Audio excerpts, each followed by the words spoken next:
Welcome to Plant Your Seed. I'm your host, Fred Ferris. On each episode, we share stories of how ordinary people have transformed their lives. Each story is compassionate, each story is authentic, and each story is a transformation. Here are the stories of the people who are changing our world by transitioning to a plant-based diet.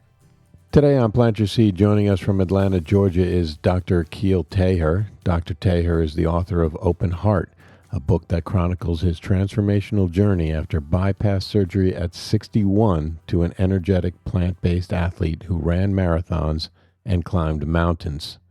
Welcome, Dr. Taher. Thank you. Thank you for having me on your show, Fred. Thanks for being here. It's such an honor to have you here on Plant Your Seed. Your story is so inspiring. Let's start with that story. Can you give us a short synopsis of your story and tell us how and why you became plant-based? I became plant-based in later part of 2009 at age 61 after I had my open heart bypass surgery. Now, my personal journey to a plant-based diet is more based on health. Because I spent the better part of my adult life enjoying too much rich food, the standard American diet, and also the standard Indian diet, which is full of butter and ghee, and the standard American diet is meat, eggs, and dairy, and sugary drinks. So I was a kind of a seafood eater, the SEE. I ate everything at sight.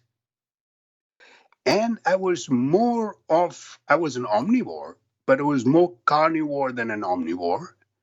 I was a couch potato, no exercise at all, except my eye muscles, looking at joggers run in the park. Mm. And then with that, the type A personality, wanting to be in control of everything. And in trying to live the American dream, I worked nonstop, paying no attention to my health, physical, mental, and spiritual, or my personal life. It was stressful, very stressful life. And I admit, I did not know how to handle stress, because stress is there in everybody's life, but it is how you handle it. So it was no surprise that coronary artery disease, heart disease, came knocking at my door at age 56. And I'd come to this country pretty late, at 40 years. When I had to have stents at that age, and at 61, when stents failed, I had to have open heart surgery. And make no mistake, heart disease is the leading cause of death in the US and most parts of the world. Kills more people than all cancers combined. Right. So then what happened, Fred, was that from the stents, I thought I would change my life. I did not. Mm. I continued the same diet, the same couch potato attitude, the same stressful level, the same type A personality. And what happened? I was so depressed, moody, alone. Tormenting thoughts started running riots in my mind. My wife had to carry me to a psychiatrist. These were the most miserable 5 years. Mm. And with the diet, Fred, the constipation caused me to have diverticuli, little pockets in the colon. And they perforated twice. They put me in the hospital with IV antibiotics. The surgeon comes in and says, "We got to remove part of your colon." I refused. There were ulcers in my mouth for 2, 3 years because of the antibiotics. Mm. And then there were this kind of bronchitis and sinus infections and gastroesophageal reflux were my kind of visitors every year. And because I was in a clinic, I used to just take antibiotics, Right. shots. So what happened was, it was a standing joke in my clinic. If a patient came and said, "Dr. Taher, I have this," I said, "Don't worry about it. I have it too." Mm. So, that was the kind of life I was leading. So there was no surprise that my stents failed and I had to open heart bypass surgery. Now, here is the reflection point or an inflection point in my life. Call it what you want. But something, the eureka moment that hit me, was I going to continue leading this life, this terrible, miserable life? Or I could do something better. Either I could have two choices: lead a sedentary, mediocre life on my rocking chair and resign myself to the eventual death, or make this comeback into an opportunity and change my lifestyle, incorporating heart healthy lifestyle changes, mainly diet, exercise, mind, body, and spirit. Right. So I chose the latter and turned the setback into an opportunity. This is where I started to transition myself on a plant based diet. Because whenever I ran and I did things, I did everything: yoga, meditation, but my diet was still not. So I started becoming a flexitarian, cut back on meats and eggs and dairy, and then I gave up meat. But I Mm-hmm. was still an ovo-lacto vegetarian and a pescatarian. I loved seafood, Mm-hmm. fish. Then I gave up dairy. Then it was eggs. And finally, I gave up fish. But then I had a setback. I became a junk food vegetarian. Right. So I ate all the processed foods and, you know, things, sugary drinks and fried and whatnot. And then finally, I turned in myself into a whole food, dietary, low fat vegan. This is how I changed my this thing and came up to the spot of being where I am. That's great. Let's run down some of your accomplishments real quick. Okay. Here we go. Mhm. Okay. 2009, you have open heart surgery. 2010, in April, you run a half marathon 8 months after surgery. August 2010, you climb Mount Kailash in Tibet. Then you turn around, you run the Chicago Marathon in 5 hours and 28 minutes in October in 2011. September 2012, you climb Mount Kilimanjaro in Tanzania. In September of 2013, you do the Lake Lanier Island Triathlon. In 2014, in April, you run the Boston Marathon in 5 hours and 48 minutes with an injury. And then August 2015, you run an obstacle course racing in Georgia. You do January 2016, you run Mumbai Marathon. And then in November of 2018, you ride 100 miles on a bicycle run in Mobile, Alabama. That's like somebody's life right there. You did that in 8 years. But Fred, I like challenges, and I get bored with one sport. I So to guess.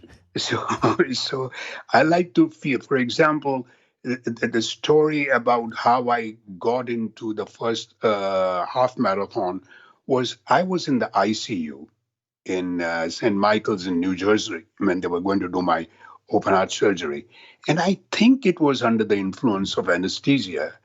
I looked at all these nurses around, and I said, I'm going to run half a marathon in a year's time if all went well. And I forgot about it. They called me and they said, what about your half a marathon? So I did it in Nashville. Then the question arises that when I was doing the triathlon in Mumbai, you've got 5 swimming pools at my time in the whole of Mumbai with 40 million people. So if you have that kind of a situation, you don't learn swimming. Right. So the question was for me to do a triathlon, I had to learn to ride a road bike. I had to take my son's road bike and learn how to fall without injuring myself. Right. And it was difficult. but it was fun. You see, I believe that when I say that adventure may hurt you, but monotony will kill you, I don't mean adventure only in the physical terms. We got to start living outside our comfort zone to enjoy life. That can mean anything. Trying to cook something new, trying to do some gardening, which is we've never done. I got these gardening and cooking I learned in the COVID era. Right. I'm still a terrible cook. And I'm still a terrible cook. And when I went for nature in that little place in Mysore, Fred, it was amazing. I lived bare necessities. And I always thought as a young boy, I mentioned in my book that I always liked the stories of Tarzan. Right. And I thought one day I would be able to call all the animals and all that. That was a big letdown. The dogs also that I have in my family, in my immediate family, learn my wife's commands more than they do mine. And so, so I am totally at a loss over there. But it makes a difference in people in your own life in wanting to do, and then people follow you the right things. Oh yes, I have a lot of skeletons in my closet now too. I'm trying to get better at that, but my wife and my daughter, because of cruelty to animals, but 25 years before I was turned into vegetarians, but I did not.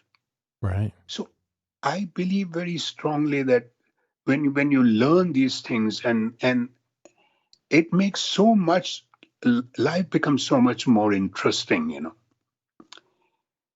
But that was yeah, I sometimes wonder my next this thing is also I have to. I love people when they read my book and answer me back or write me a message or email me saying that I'm going to start doing a half a marathon because I read your book, or I'm going to do this. It makes me so happy. Yeah, it's such an inspiring story. It's such a great story. I just really enjoyed the book. I really enjoy the whole story of just reinventing your life at age 61 and not being afraid or complacent and not just accepting what the hand it is that you were dealt. You were just like, okay, I got this. I'm going to go outside my comfort zone. Now, True. which one of these is your favorite accomplishment? I think if I were to say truthfully, it would be Mount Kilimanjaro. Yeah, that's what I was thinking it would be. Yeah, That's amazing. because when I mentioned that little story, it is the truth. I mean, everything written is totally the truth as what I could recollect. And there are moments of humor into what we did. I mean, we never talk about our bowel habits in a day-to-day conversation, but it becomes a very important thing on the mountain. Right. So we do talk about all these things because those things and your other most of it is, for example, giving you an example. It was frigid cold, and I was having we had to drink 5 liters of water a day. And on top of it, we were given these diuretic pills so that we would not get edema in our lungs or swelling in our brain. When you are taking 5 liters of fluid, and when you are taking water pills, and when you have an enlarged prostate, guess what happens? You have to pee a lot. Right. And once you are in the tent, it's a very small tent, the two of us, and, and my partner also who joined me from Gadsden, he's about 10 years younger than I am. He was lying next to me, and I mentioned in my book that it was so cold that I was wondering. I had a pee bottle. So I said, okay, let me try the first time in the pee bottle. I must have moved every which way you can think of. But I just could not be lying down. So I got up and I knelt and I put the pee bottle trying to pee and waiting for something to happen. And this poor guy was sleeping next to me. He says, "What's wrong? What's wrong, Akil? What are you doing?" And I just turned around and said, "I'm waiting for a miracle to happen." So he did not realize. And he went back to sleep. I did that. But what happens when your pee bottle gets full? Yeah. Now you have to go out. When I came down from that mountain, we were supposed to go on a safari trip, which I did with my wife and two other friends. Total waste for me. I was sleeping all the time. The only thing I've seen is probably a few elephants or something, which I can see anywhere. Mm-hmm. And because I had no energy left after that, Right. it was amazing.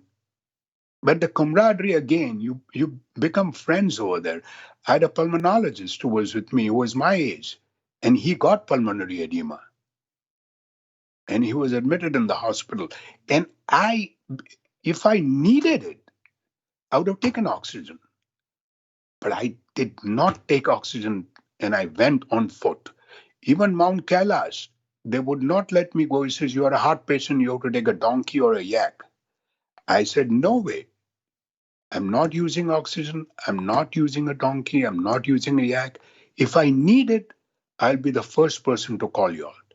But if I'm doing good, why are you forcing it on me?" Yeah.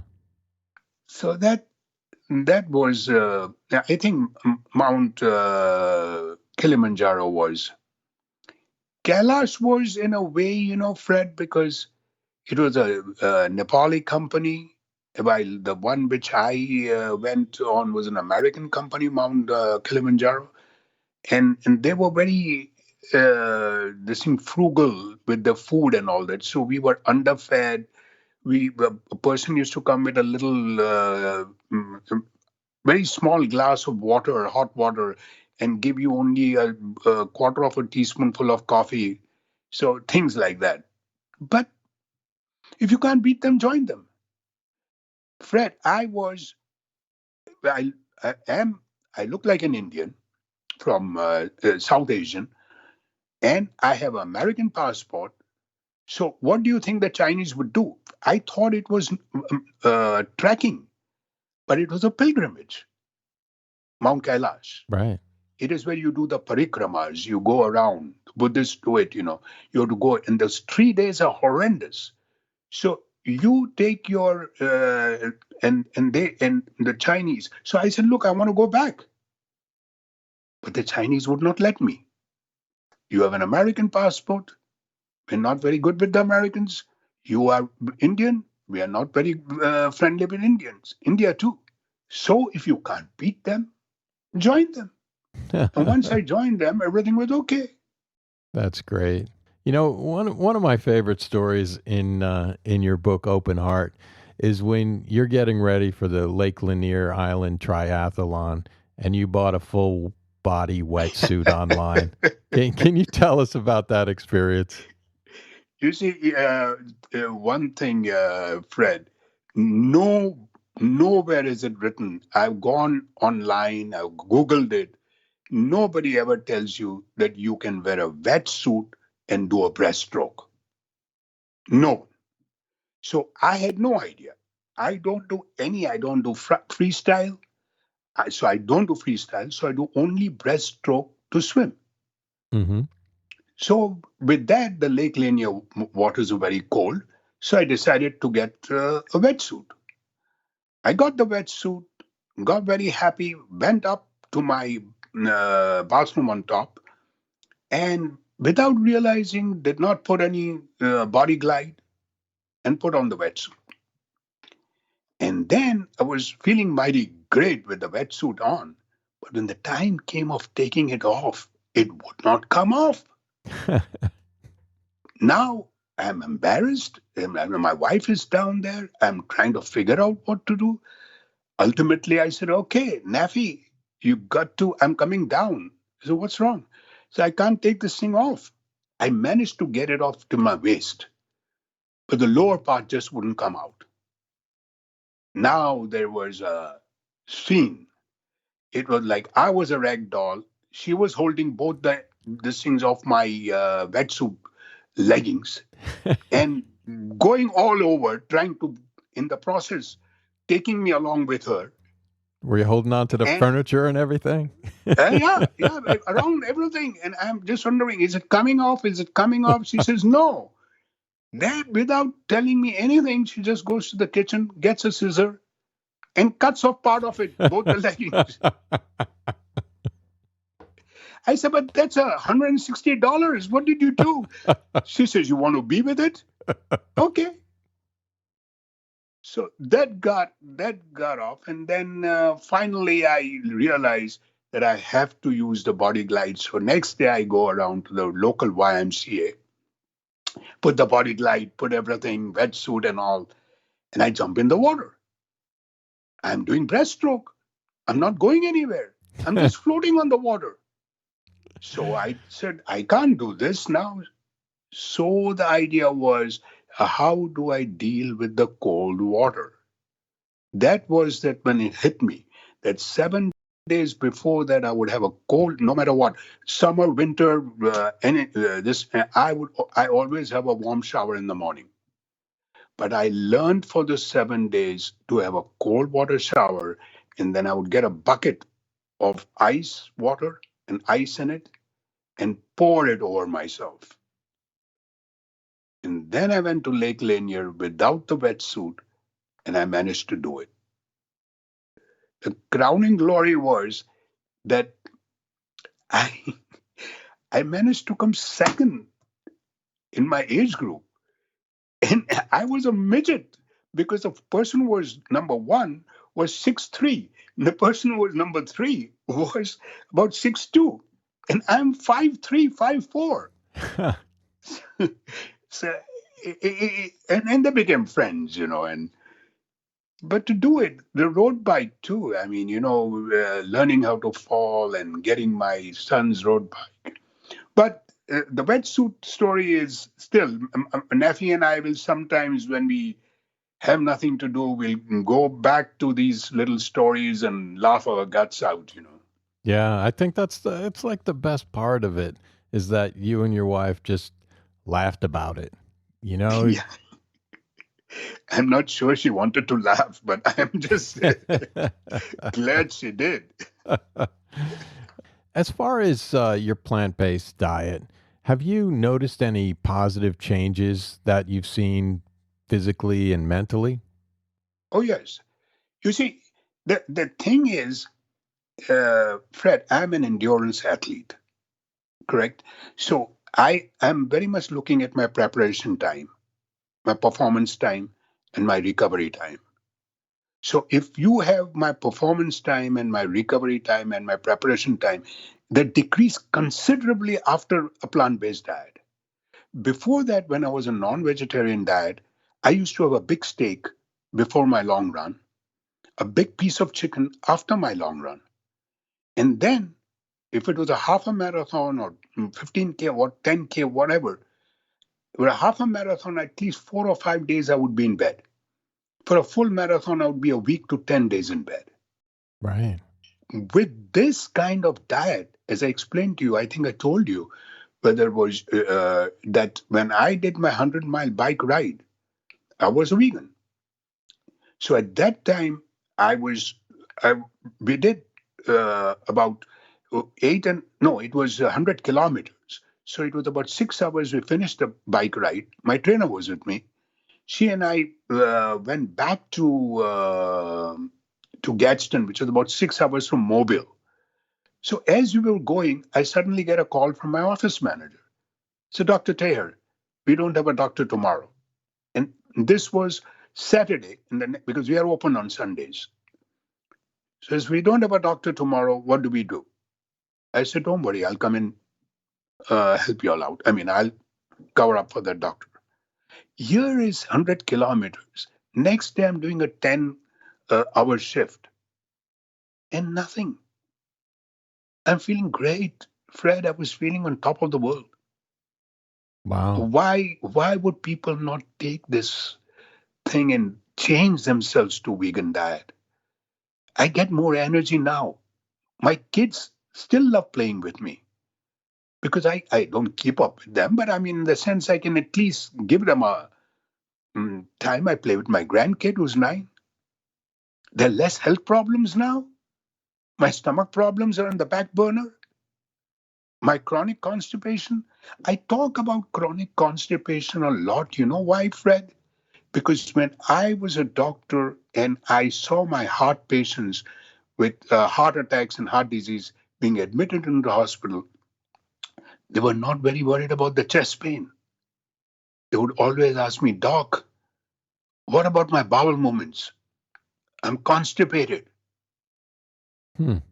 And that stuck to me that, yeah, this is something that they, for whatever reason, chest pain, they're going to kill them. But bowel movements becomes the major thing. So to me, yes. But now all these hemorrhoids and the inguinal hernia surgeries and the diverticulitis and the sinus infections, the bronchitis, all gone. Touch wood. But all gone right now. All because I've written that chapter in my book. Diet is more important than exercise. You cannot outrun your diet. Fred, if you run, I mean, just roughly, if you think about it, if you run 3 miles, you're going to spend about 100 calories a mile. So say 300, 350 calories. You go to McDonald's and you have a burger, it's 150 calories. Right. So sports is good and it is good for your heart and all that. Again, exercise. You can't just say that I'm going to walk in the park and have my exercise. Sure, it's good for you. It makes you feel good. You're out in the park. But if you're doing it for your heart, no. You have to do 70% of your maximum heart rate. And your maximum heart rate is calculated by your 220 minus your age. Of course, there is a formula minus your age. And in my case, it comes to about 146, and then 70% of it is 104 or 105. And I've got to reach that. So those are the mental and physical things that really has changed. But again, like I said, I've got a long ways to go. Medical schools don't spend a lot of time on the effects of proper nutrition and exercise and even meditation. Why do you think that is? Because we are reimbursed on medication, on procedures. We are not reimbursed in nutrition.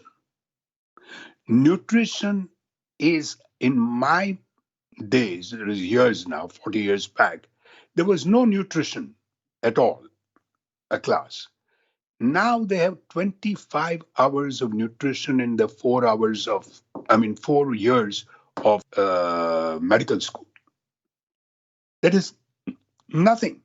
We as doctors are experts at treating the consequence of the disease. We're experts. You get high cholesterol, you come to me, I'll bring down your cholesterol so that you don't get a heart disease. So people talk about primary prevention. But primary prevention is what we are, but we are experts at the consequence. See, why I'm saying this consequence of the disease is because we are so good at it that we are making people live longer, but not healthier. Right. I would rather live long and die suddenly.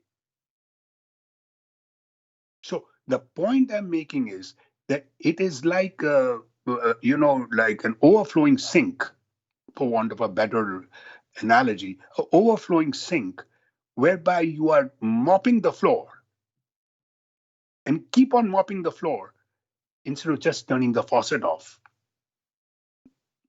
So we are not turning the faucet off. We come to primary prevention, but I go a step further. Primary prevention is when you get cholesterol, okay, I'm going to prevent you from getting a heart disease. I'm going to a primordial prevention. Why are you getting cholesterol? Why are you getting high blood sugar? Why are you getting high blood pressure? I'm a resurgent physician. Because if you do a whole food plant based diet, as T. Collins tells you in his book, you don't need to get these things, chronic diseases. It's man made. It's like, the diseases have not gone away. It has only changed, like a change in fashion, in the fashion industry. We used to have all those dysenteries and diarrheas and tuberculosis and all that. Now we have got chronic diseases. And don't get me wrong, there is a place for stents, there is a place for bypass surgeries, but I'm going to make a very strong statement now, and I know my colleagues may not like it, but I have to do this. Fred, if I had known then, when they did my heart surgery, if I had known then what I know and understand today, I would probably not have had the stents or the surgery. Really? Yes.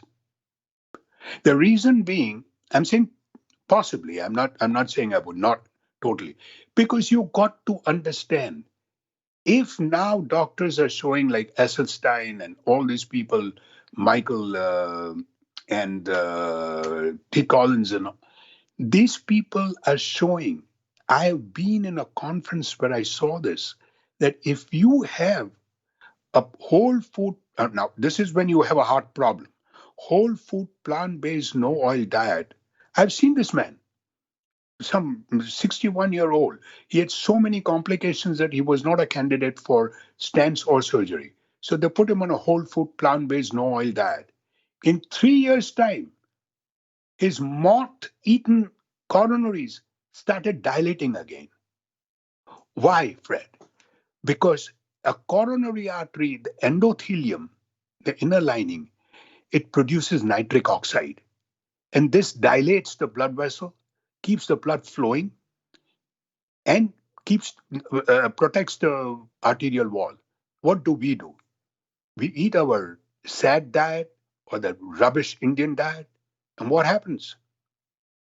It starts forming atherosclerosis or fatty deposits in that place in the endothelium. And this goes on increasing till it narrows down, and this takes decades, narrows Right. down. So you start getting chest pain, what we doctors say, it is angina. Now, if it is angina, I had angina. I didn't have a heart attack. I could have used this and reversed, because a whole food, plant based, no oil diet not only prevents you from getting heart disease, but also reverses your heart disease. Right. Because what you're doing by putting a stent and cutting open, you're destroying the endothelium. And I love to frighten my younger patients. I tell them, look, endothelium is not in the coronary arteries only. Endothelium is all over, in your brain arteries, in your penile arteries. So if you don't want to get erectogenic dysfunction, because your penile arteries are smaller than your coronary arteries, and they'll get blocked too. Right. That hits them. The coronaries and the chest heart disease does not hit them. So I am making this bold statement. Maybe I would have, maybe I would not, but I would have looked for other options. That is what I'm telling people.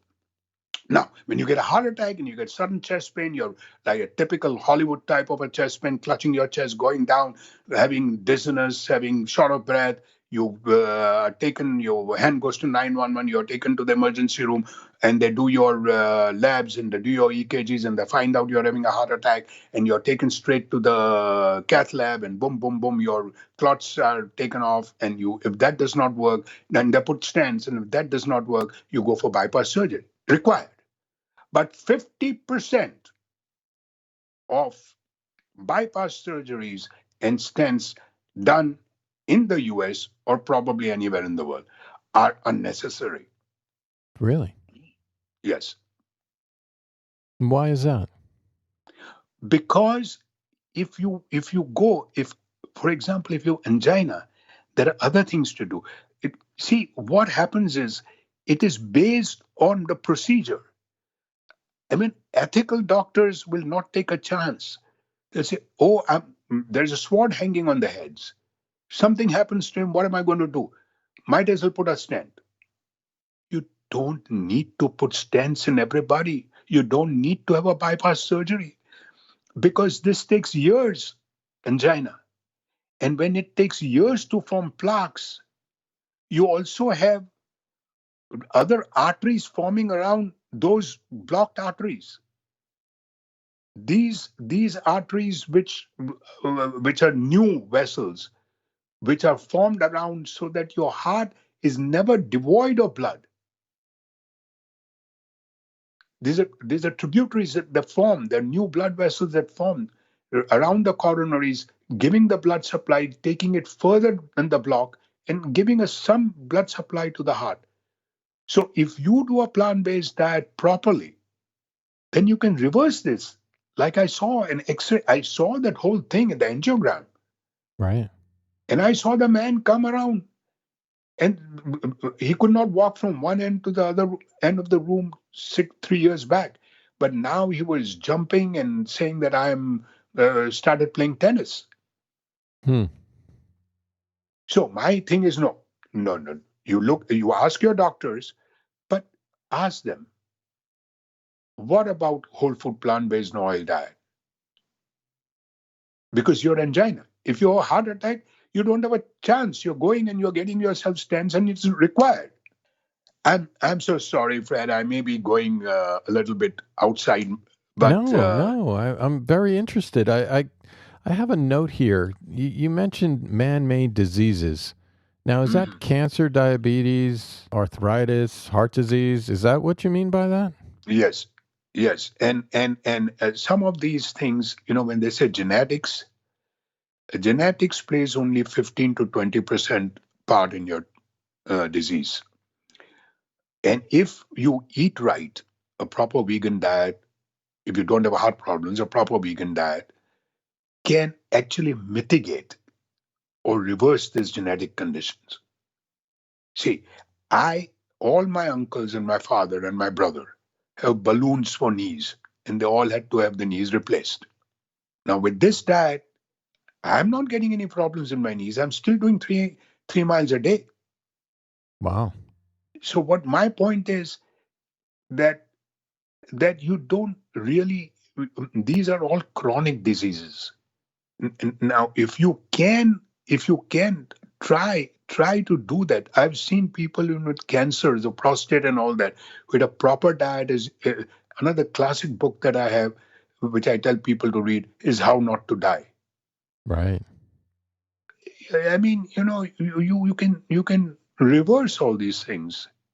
There's a lot of people who believe that, oh, I have good genes. I can do whatever I want. Now, I noticed that your grandfather lived to Yes, 102, your dad yes. to 83, and yet you had angioplasty with stents at 56. Why? I mean, talk about a guy with good genes. That sounds like you got good genes there, but Correct, correct. But what happened? My environmental factors overpowered my genes. right. I ate wrong, totally wrong. I mean, trust me, because when I say wrong, Fred, people don't believe this. And I'm not ashamed to say this, that there was a time when pharmaceutical companies, the big pharma used to take us out for dinners. Right. Now, when they put lobsters and steaks, and who was I sitting with? With vegetarians. Hindus in India are vegetarians. Right. So they would not eat all this. But I would eat their plate too. Really? I was a glutton for food. So I used to eat theirs, I used to eat mine. I mean, kind of food that I've eaten. So what do you expect? When I used to be When I came to this country, I came late, Fred, because I spent 11 years in the Middle East. We Mm. opened the first medical school there Mm-hmm. in Bahrain. And when I came over here, I think I mentioned in my book, the director of one of the institutes where I applied for residency. And this is so clear in my mind. This wakes me up at night sometimes.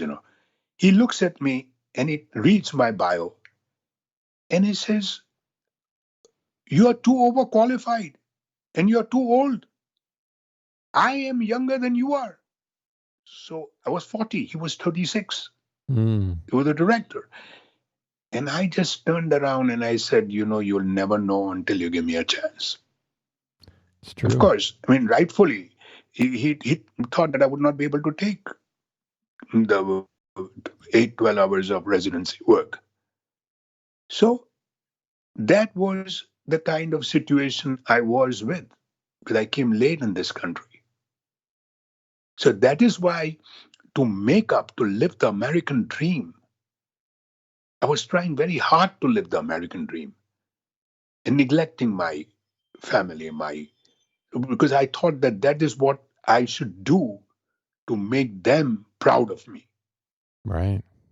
But no, they're so happy with me now. It's unbelievable. Let's get to your book. Mhm. We were talking earlier, and you feel that this situation that we're in right now, the COVID situation, really helped you to sit down and reevaluate your life and write it down. Mhm. What gave you kind of the courage to start this project and follow it all the way through? See, like I said, Fred, I am not uh, a writer as such, so it takes me a long time, much more. My brother has published 3 books, and I don't know if you know, my nephew is an actor, Asif Manvi, who comes on Jon Stewart's show at that time. Uh, but these, uh, but I had to really work hard at it. So, and when people, there was a physician in my group, and Dr. Pernick, he wouldn't mind me taking his name. And there was a lady that I knew, and they both kept on telling me that put it down, write something about it. So then I discussed with my wife. I said, should we go for this? And she says, yeah, by all means. So I sat down, and COVID gave me the time because when I wanted, my first reaction was to go and work in my clinic. But this is beginning, last March we are talking about. My son said, no, Dad, you don't want to be a burden on society and on us. So you take it easy. And because of your age, we didn't know much about it anyway. Right. So I started telemedicine, which was about 2 hours in the morning with my patients. And I had a lot of free time because you couldn't go out. Right. So I said, make the best use of my time is to write.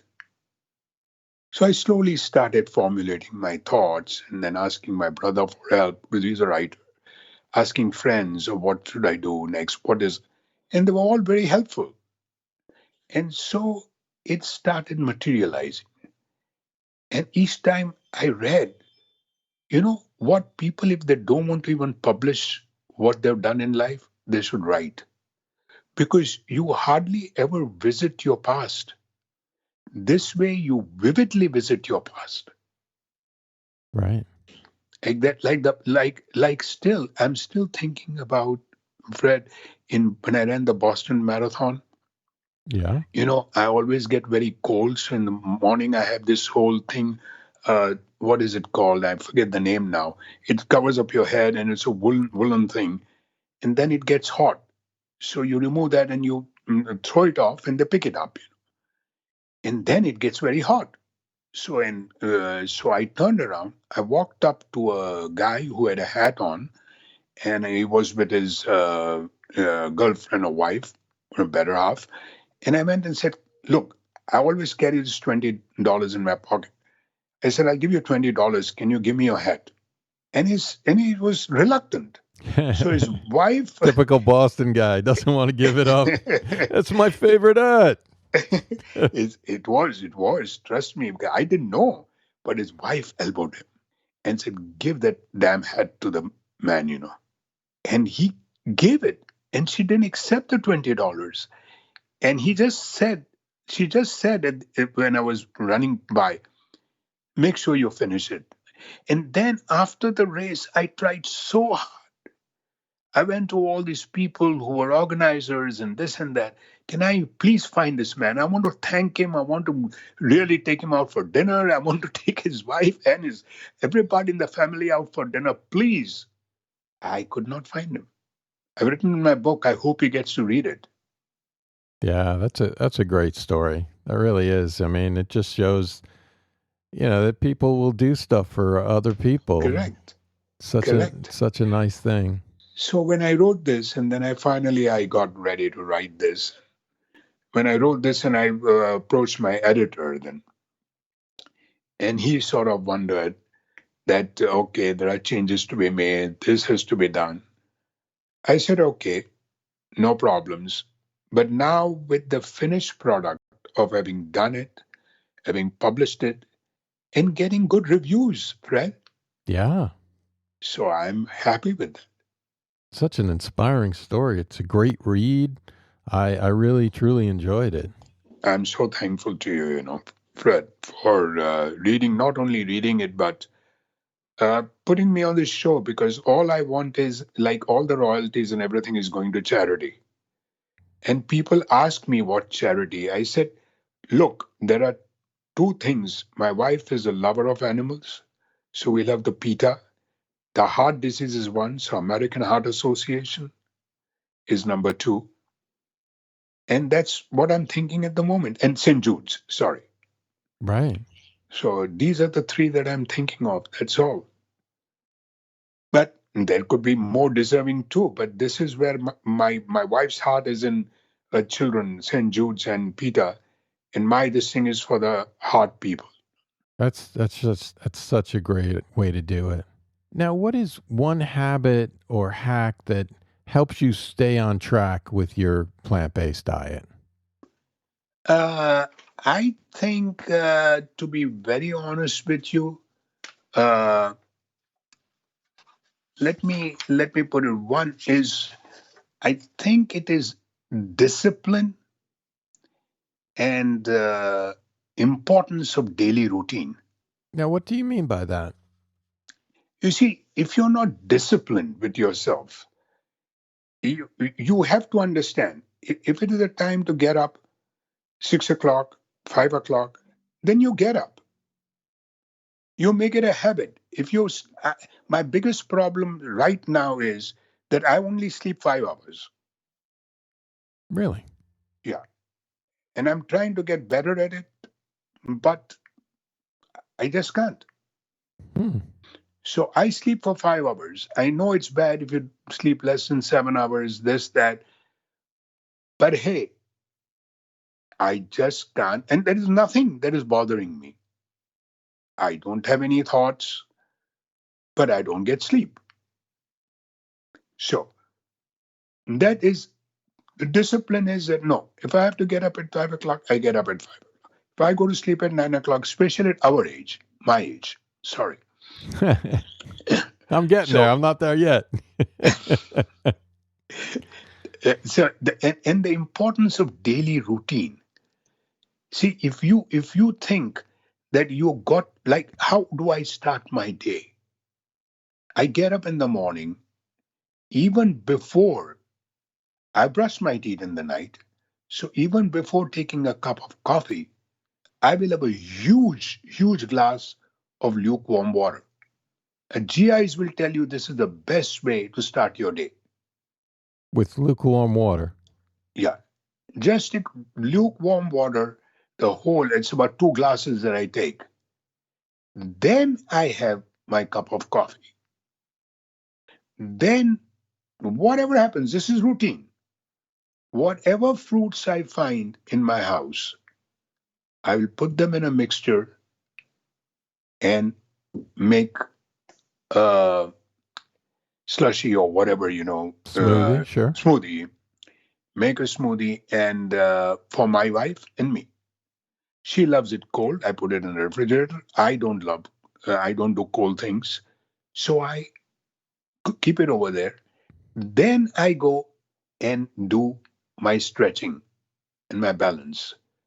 Then I exercise. Either I go out or inside if it is raining. 3 miles is what I do every day, 3.1, 5 kilometers.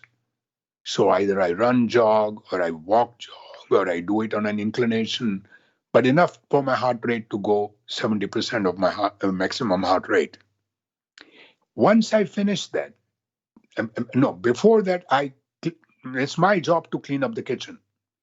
Everything from the dishwasher, this, that, everything, I do that in the morning. Mm-hmm. Then I go up, finish all those things. Then I sit down with my telemedicine. Spend time in telemedicine. After that, I will then have the brunch or lunch or whatever. But it is the same time. It is a daily routine now. You can form a different routine, but keep up at that routine. Then at 1 o'clock is my 15 minutes of nap. Get Only up. only 15 minutes. I would have a hard time sticking to that. I know, I, but I like to take a long nap, I must admit. yes, it's good. It's good. It's more power to you. Kudos to you. But then I start in the afternoon. Then it become more work for me now regarding my book now. So to attend podcasts, to attend Zoom. Now I've got tomorrow a podcast from India. Oh, There's a nice. lady from India. And then I've got two Zoom sessions for heart disease in South Asians and the hidden threat. So Mm, on Saturday I have one and Sunday I have one. So all these things are there. So I keep up with that and try to figure out what I'm getting, what recommendations. And so this is my life. Now, if I want to go for dinner or something, yeah, my wife and I will go. We'll try, and of course, now because of this COVID, we were not going.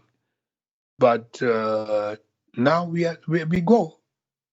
We don't meet friends still. That's now we are vaccinated, so we are going to now start doing that too. But right. this is my routine.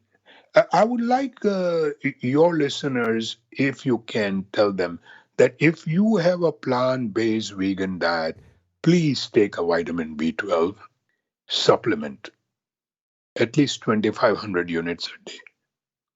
The reason being that we get vitamin B12 was made by bacteria in the soil, but because of the insecticides and pesticides use, we don't have those bacteria making the B12.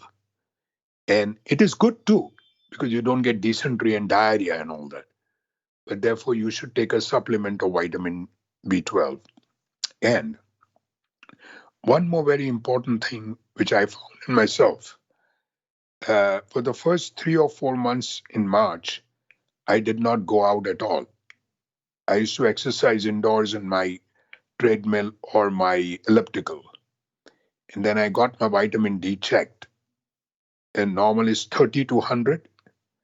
Mine was 6. Your vitamin D was 6 6. instead of 3,200. Yeah. So please, please, please, I've never seen a vitamin D toxicity in my life. Nursing home patients, even before the COVID, 60% of them are vitamin D deficient. And vitamin D supplements should be taken because fortified vitamin D is very, very minimal, 100 units or so. So please take your vitamin D supplements. I've been saying this, I've been shouting on top of my lungs. Please take your vitamin D supplements. Unless you are getting sunshine, 20 to 30 minutes or 20 minutes in darker skin people, you need it more, 30 minutes. Otherwise, in lighter skin people, for about 15 minutes. If you get that kind of vitamin, sunshine, this thing, you don't need to take. But if you don't, you have to. Sitting at home and The sunshine coming through your window panes is not helpful. The ultraviolet rays that are required do not penetrate your skin, and you don't get the vitamin D. Right. You should be out in the open. Yeah, I think it's just a good practice just to take a multivitamin that includes B12 and vitamin D, and then you don't even have to think about it. No, but vitamin D should be at least 2,500, 2,000 units, and especially in the COVID time, older people. And I'll tell you one another thing that recently I read a report. It was a small study, but a double-blinded study, which had 50 people who had COVID-19 serious enough to be hospitalized. They took 25 people and gave them high doses of vitamin D, 50,000 units a day. And they took the other 25 and gave them no vitamin D. The people who were given no vitamin D were 8 people landed on a ventilator. The people who were given vitamin D, only 1 landed on a ventilator. So there is some this thing. We are writing a book on this, so it may change anytime. But so far that I know, what I feel is that it protects you from COVID too. Right. So please, please take your vitamin D. It's great advice. How much did your mental toughness have to do with all your accomplishments? My wife seems to use another word. She says you're obstinate. So, I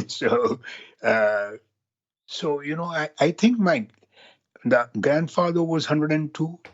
He was very obstinate in his ways.